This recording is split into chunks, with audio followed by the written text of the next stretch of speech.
ನಮಸ್ಕಾರ, ಮಯೂರ ಟಿವಿಗೆ ಸ್ವಾಗತ. ಪ್ರಮುಖ ಸುದ್ದಿಗಳ ಕ್ಷಿಪ್ರ ಅವಲೋಕನ. ಇದು ಸುದ್ದಿಸಾರ. ನಾನು ನಿಶ್ಚಿತ. ಡಿಸೆಂಬರ್ನಲ್ಲಿ ಬಿಜೆಪಿಯ 5-6 ಬಾಗಿಲುಗಳು ಮುಚ್ಚುತ್ತೆ. ಅದಾದ ಬಳಿಕ ಪಕ್ಷದಲ್ಲಿ ಒಂದೇ ಬಾಗಿಲು ಆಗತ್ತೆ ಅಂತ ಹೇಳಿ ಪಕ್ಷದ ಬಿಜೆಪಿಯ ರಾಜ್ಯಾಧ್ಯಕ್ಷ BY ವಿಜೇಂದ್ರ ಹೇಳಿಕೆಯನ್ನ ಕೊಟ್ಟಿದ್ದಾರೆ. ಪಕ್ಷದ ಹೈಕಮಾಂಡ್ ನಾಯಕರನ್ನ ಭೇಟಿಯಾಗೋದಕ್ಕೆ ಈಗಾಗಲೇ ನವದೆಹಲಿಗೆ ತೆರಳಿರುವಂತಹ ಬಿಜೆಪಿಯ ರಾಜ್ಯಾಧ್ಯಕ್ಷ BY ವಿಜೇಂದ್ರ ಕರ್ನಾಟಕ ಬಿಜೆಪಿಯ ಬಗ್ಗೆ ಮಾರ್ಮಿಕವಾಗಿ ಮಾತನಾಡಿದ್ದಾರೆ.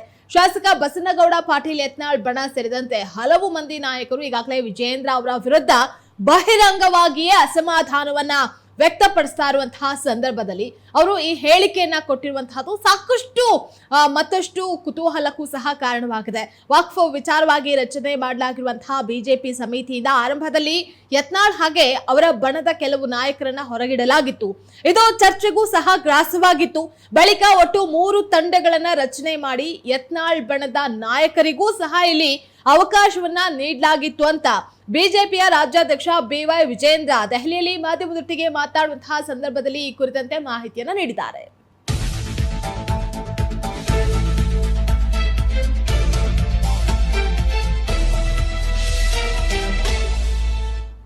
ರಾಜ್ಯದಲ್ಲಿ ನಡೆದಂತಹ ಉಪಚುನಾವಣೆಯಲ್ಲಿ ಎಲ್ಲಾ 3 ಸ್ಥಾನಗಳನ್ನ ಕಾಂಗ್ರೆಸ್ ಗೆಲ್ಲುತ್ತೆ ಅಂತ ಹೇಳಿ ಗೃಹ ಸಚಿವರಾದಂತಹ ಡಾಕ್ಟರ್ ಜಿ ಪರಮೇಶ್ವರ್ ಅವರು ಹೇಳಿಕೆಯನ್ನ ನೀಡಿದ್ದಾರೆ. ಬೆಂಗಳೂರಿನಲ್ಲಿ ಮಾಧ್ಯಮ ಪ್ರತಿನಿಧಿಗಳೊಂದಿಗೆ ಮಾತನಾಡಿದ ಅವರು ಎಕ್ಸಿಟ್ ಪೋಲ್ಗಳ ಸಮೀಕ್ಷೆ ಬೇರೆನೆ ಇರಬಹುದು, ಆದ್ರೆ ಎಲ್ಲರೂ ಕೂಡ ಆಶ್ಚರ್ಯ ಪಡುವಂತಹ ರೀತಿಯಲ್ಲಿ ಕಾಂಗ್ರೆಸ್ 3 ಕ್ಷೇತ್ರಗಳಲ್ಲಿ ಗೆಲುವನ್ನ ಸಾಧಿಸುತ್ತೆ ಅಂತ ತಿಳಿಸಿದ್ರು. ಇನ್ನು ಜಮೀರ್ ಅಹಮದ್ ಖಾನ್ ಅವರ ವಿರುದ್ಧ ಶಿಸ್ತು ಕ್ರಮವನ್ನ ಜರುಗಿಸೋದ್ರ ಕುರಿತಾಗಿಯೂ ಕೂಡ ಈಗಾಗಲೇ ಕೆಲಸ ನಡೀತಾ ಇದೆ. ಕೆಪಿಸಿಸಿ ಅಧ್ಯಕ್ಷರ ವಿವೇಚನೆಗೆ ಬಿಟ್ಟಂತಹ ವಿಚಾರ ಅಂತ ಹೇಳಿ ಗೃಹ ಸಚಿವರಾದಂತಹ ಡಾಕ್ಟರ್ ಜಿ ಪರಮೇಶ್ವರ್ ಅವರು ಮಾಧ್ಯಮದೊಟ್ಟಿಗೆ ಮಾತನಾಡುವಂತಹ ಸಂದರ್ಭದಲ್ಲಿ ಜಮೀರ್ ಅಹಮದ್ ಖಾನ್ ಅವರ ವಿಚಾರಕ್ಕೆ ಸಂಬಂಧಪಟ್ಟಂತೆಯೂ ಕೂಡ ಹೇಳಿಕೆಯನ್ನ ನೀಡಿದ್ದಾರೆ.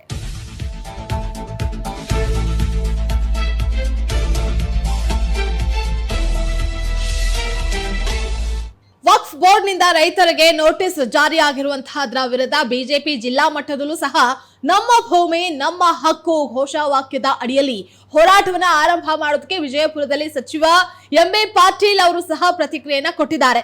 ಇನ್ನು ಬಿಜೆಪಿ ರಾಜಕೀಯವನ್ನ ಬಿಟ್ಟು ಬೇರೆ ಏನೂ ಸಹ ಮಾಡ್ತಾ ಇಲ್ಲ. ಎಷ್ಟು ವರ್ಷ ಕುಂಭಕರ್ಣ ನಿದ್ರೆಯಲ್ಲಿದ್ದಂತಹವರು ಈಗ ಎಚ್ಚೆತ್ಕೊಂಡಿದ್ದಾರೆ.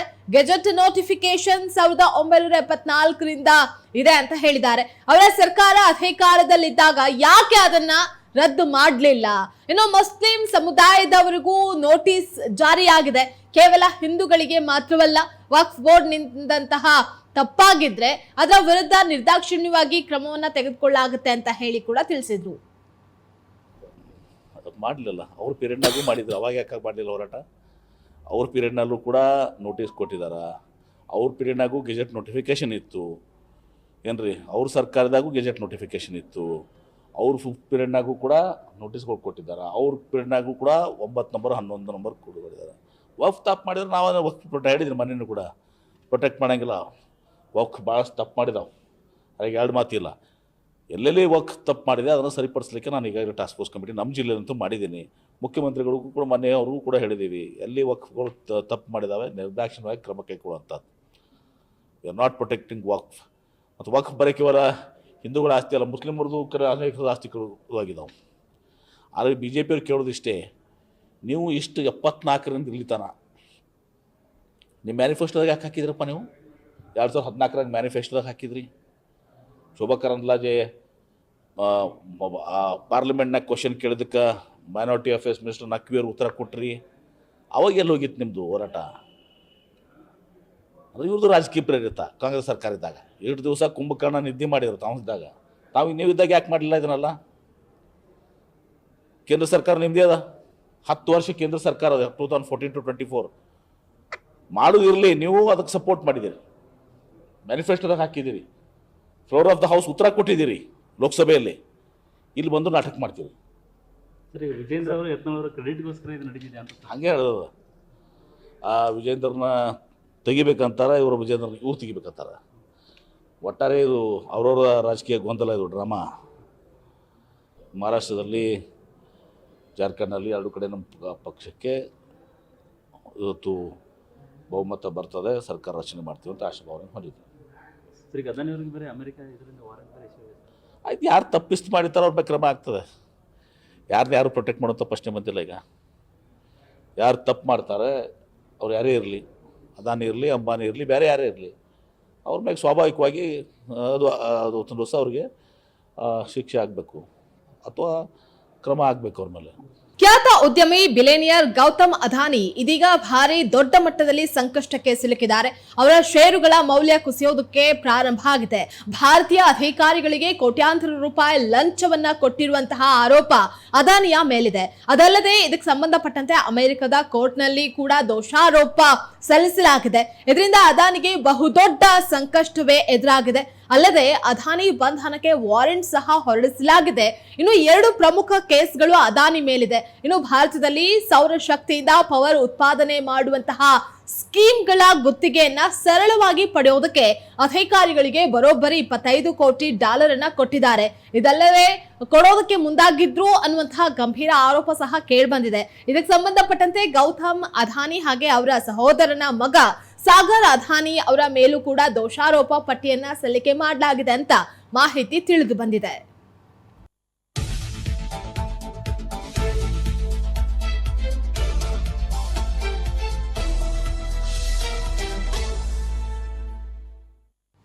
ಕರಾವಳಿ ಪ್ರದೇಶದಲ್ಲಿ ಉದ್ಯೋಗ ಸೃಷ್ಟಿಗೆ ಕ್ರಮವನ್ನ ಕೈಗೊಳ್ಳಲಾಗುತ್ತೆ. ಇನ್ನು ಅದಕ್ಕಾಗಿ ಕರಾವಳಿಗೆ ಪ್ರತ್ಯೇಕ ಪ್ರವಾಸೋದ್ಯಮ ನೀತಿಯನ್ನ ರೂಪಿಸಲಾಗುತ್ತೆ ಅಂತ ಡಿಸಿಎಂ ಡಿಕೆ ಶಿವಕುಮಾರ್ ಅವರು ಭರವಸೆಯನ್ನ ನೀಡಿದ್ರು.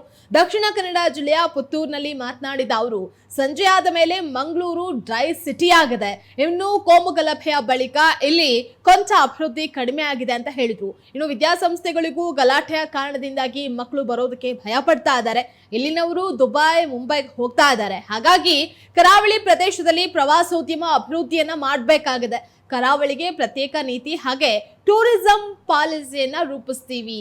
ಇನ್ನು ಮನಸ್ಸಿನ ಅಶಾಂತಿ ಸರಿಸಿ ಯುವಕರಿಗೆ ಉದ್ಯೋಗವನ್ನ ಸೃಷ್ಟಿ ಮಾಡಬೇಕಾಗಿದೆ ಅಂತ ಡಿಸಿಎಂ ಡಿಕೆ ಶಿವಕುಮಾರ್ ಅವರು ಮಾಧ್ಯಮದೊಟ್ಟಿಗೆ ಮಾತನಾಡುವಂತಹ ಸಂದರ್ಭದಲ್ಲಿ ಹೇಳಿಕೆಯನ್ನ ಕೊಟ್ಟಿದ್ದಾರೆ.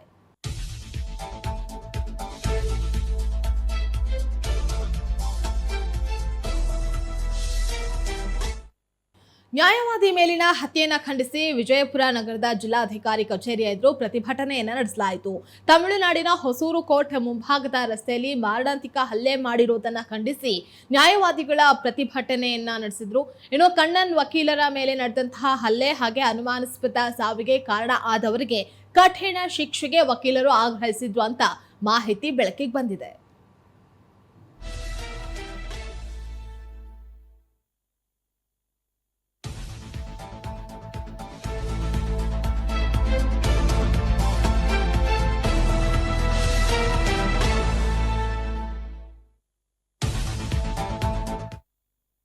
ಕೊಡಗಿನಲ್ಲಿ ವಿವಿಧ ಕಾರಣಗಳಿಂದ ತೆರವಾಗಿರುವ ಗ್ರಾಮ ಪಂಚಾಯತ್ ಸದಸ್ಯ ಸ್ಥಾನಗಳಿಗೆ ಉಪಚುನಾವಣೆಯನ್ನ ನೀತಿ ಸಂಹಿತೆ ಉಲ್ಲಂಘನೆ ಆಗದಂತೆ ಸುಸೂತ್ರವಾಗಿ ನಡೆಸೋದಕ್ಕೆ ಹಾಗೆ ಶಾಂತಿಯುತ ಕಾನೂನು ಸುವ್ಯವಸ್ಥೆಯನ್ನ ಕಾಪಾಡುವಂತಹ ಹಿತದೃಷ್ಟಿಯಿಂದ ಕರ್ನಾಟಕ ಅಬಕಾರಿ ನಿಯಮಗಳು 1967ರ ನಿಯಮ 10B ಅಡಿಯಲ್ಲಿ ಪ್ರಾಯೋಜಿತವಾಗಿರುವಂತಹ ಅಧಿಕಾರದಂತೆ ನವೆಂಬರ್ 23ರ ಮಧ್ಯರಾತ್ರಿ 12 ಗಂಟೆವರೆಗೂ ಕೊಡಗು ಜಿಲ್ಲೆಯ ಸೋಮವಾರಪೇಟೆ ತಾಲೂಕಿನ ನಿಟ್ಟ, ಕುಶಾಲನಗರ ತಾಲೂಕಿನ ಕುಡುಮಂಗಳೂರು ಮತ್ತು ಚಟ್ಟಳ್ಳಿ, ಪೊನ್ನಂಪೇಟೆ ತಾಲೂಕಿನ ಟಿ ಶೆಟ್ಟಿಗೆರೆ ಮತ್ತೆ ಕುಟ್ಟ ಗ್ರಾಮ ಪಂಚಾಯಿತಿ ವ್ಯಾಪ್ತಿಯಲ್ಲಿ ಎಲ್ಲಾ ವಿಧದ ಮದ್ಯ ತಯಾರಿಕೆ, ಸಾಗಾಣಿಕೆ, ಶೇಖರಣೆ ಮತ್ತು ಎಲ್ಲಾ ರೀತಿಯ ಅಂಗಡಿ, ಬಾರ್ ಮತ್ತೆ ರೆಸ್ಟೋರೆಂಟ್, ಕ್ಲಬ್, ಹೋಟೆಲ್ ಮುಂತಾದವುಗಳಲ್ಲಿ ಎಲ್ಲಾ ವಿಧದ ಮದ್ಯ ಮಾರಾಟವನ್ನ ಸಂಪೂರ್ಣವಾಗಿ ನಿಷೇಧಿಸಿ ಜಿಲ್ಲಾಧಿಕಾರಿ ಹಾಗೆ ಜಿಲ್ಲಾ ದಂಡಾಧಿಕಾರಿ ವೆಂಕಟರಾಜ್ ಅವರು ಆದೇಶವನ್ನ ನೀಡಿದ್ದಾರೆ.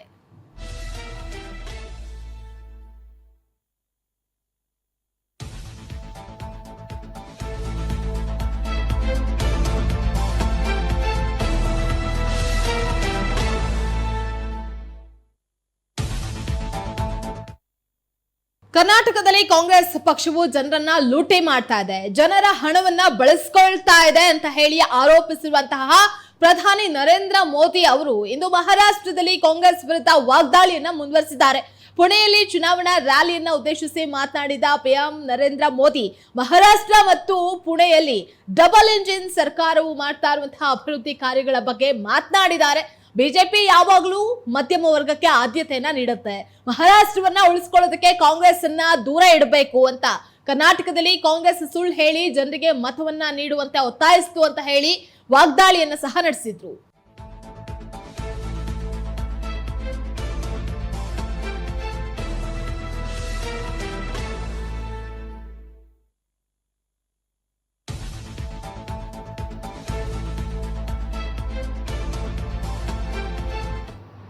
ಬಿಪಿಎಲ್ ಕಾರ್ಡ್ ಪರಿಷ್ಕರಣೆ ಮಾಡ್ತಾ ಇರೋದ್ರ ಬಗ್ಗೆ ಬಿಜೆಪಿಯ ರಾಜ್ಯಾಧ್ಯಕ್ಷ BY ವಿಜಯೇಂದ್ರ ಅವರು ನೀಡುವಂತಹ ಹೇಳಿಕೆಗಳನ್ನ ಯಾಕೆ ಮಾಧ್ಯಮಗಳಲ್ಲಿ ತೋರಿಸ್ತೀರಿ ಅಂತ ಹೇಳಿ ಮುಖ್ಯಮಂತ್ರಿ ಸಿದ್ದರಾಮಯ್ಯ ಅವರು ಮಾಧ್ಯಮಗಳ ಮೇಲೆ ಕಿಡಿಕಾರಿದ್ರು. ವಿಜಯೇಂದ್ರ ಅವರನ್ನ ಪಕ್ಷದ ರಾಜ್ಯಾಧ್ಯಕ್ಷ ಮಾಡೋದ್ರ ಮೂಲಕ BS ಯಡಿಯೂರಪ್ಪ ರಾಜ್ಯದ ಮುಖ್ಯಮಂತ್ರಿ ಮಾಡೋದಕ್ಕೆ ಹೊರಟಿದ್ದಾರೆ. ಇದೇ ಯಡಿಯೂರಪ್ಪ ತಾವು CM ಆಗಿದಾಗ ಕಾಂಗ್ರೆಸ್ ಸರ್ಕಾರ ಬಡವರಿಗೆ ನೀಡ್ತಾ ಇದ್ದಂತಹ 7 kg ಅಕ್ಕಿಯನ್ನ 5 kgಗೆ ಇಳಿಸಿದ್ರು. ಪರಿಸ್ಥಿತಿ ಹೇಗಿರುವಾಗ ವಿಜಯೇಂದ್ರ ಯಾವ ನೈತಿಕತೆಯಿಂದ ಬಡವರ ಅಕ್ಕಿ ಬಗ್ಗೆ ಮಾತನಾಡ್ತಾರೆ ಅಂತ ಸಿದ್ದರಾಮಯ್ಯ BY ವಿಜಯೇಂದ್ರ ಅವರ ವಿರುದ್ಧ ಕಿಡಿಕಾರಿದ್ರು.